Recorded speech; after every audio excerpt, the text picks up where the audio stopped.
ڈاکٹروں کو بلایا گیا، لیکن قبل اس کے کہ شہزادی کی اس غریب کے ساتھ شادی کی جاتی کہ اس شہزادی کا انتقال ہو گیا۔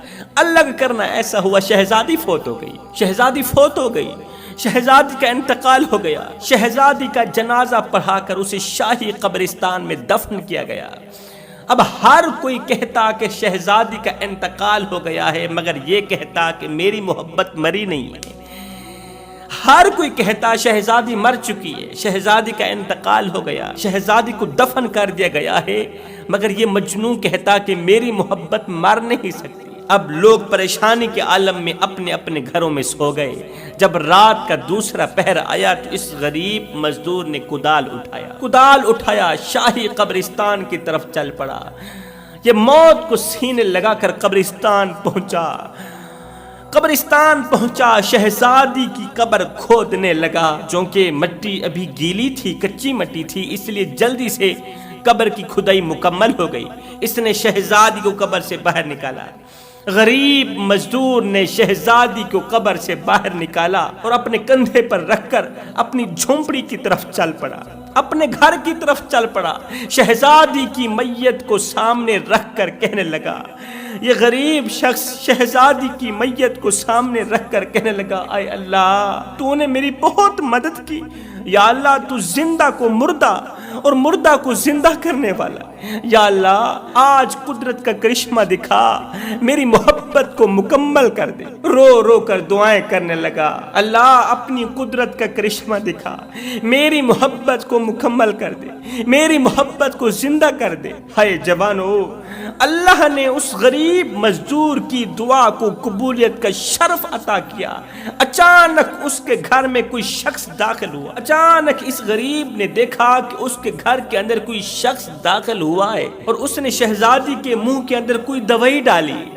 کوئی شخص گھر کے اندر داخل ہوا ہے، اجنبی شخص تھا جسے یہ جانتا نہیں تھا، پہچانتا نہیں تھا۔ اس نے شہزادی کے منہ کے اندر کوئی تھوڑی سی دوائی ڈالی ہے، جس دوائی کے منہ میں جاتے ہی شہزادی کو چھینک آئی۔ شہزادی اٹھ کھڑی ہوئی، شہزادی کی آنکھ کھلی، شہزادی اٹھ بیٹھی، پھر ادھر کو دیکھتی ہے ادھر کو دیکھتی ہے، جلدی سے کفن کے ساتھ اپنا منہ ڈھانپ لیا، کیونکہ وہ نیک بادشاہ کی بیٹی تھی اور حیادار تھی۔ شہزادی کہنے لگی، میں کہاں آ گئی ہوں، مجھے یہاں کیوں لے آئے ہو؟ پھر اس بیچارے مزدور نے اسے اپنی ساری کہانی سنائی، جسے سنتے ہی شہزادی نے کہا کہ بے شک مجھے تیرے لیے ہی اللہ تعالیٰ نے ایک بار پھر سے زندگی دی، تیرے لیے ہی اللہ تعالیٰ نے ایک بار پھر سے مجھے زندہ کیا، تیرے لیے ہی ایک بار پھر سے مجھے زندگی ملی ہے، لہٰذا میں شادی کرنے کے لیے رضامند ہوں۔ جب صبح ہوئی تو یہ مزدور شہزادی کے ہمراہ بادشاہ کے محل میں گیا، بادشاہ کے محل میں داخل ہوا۔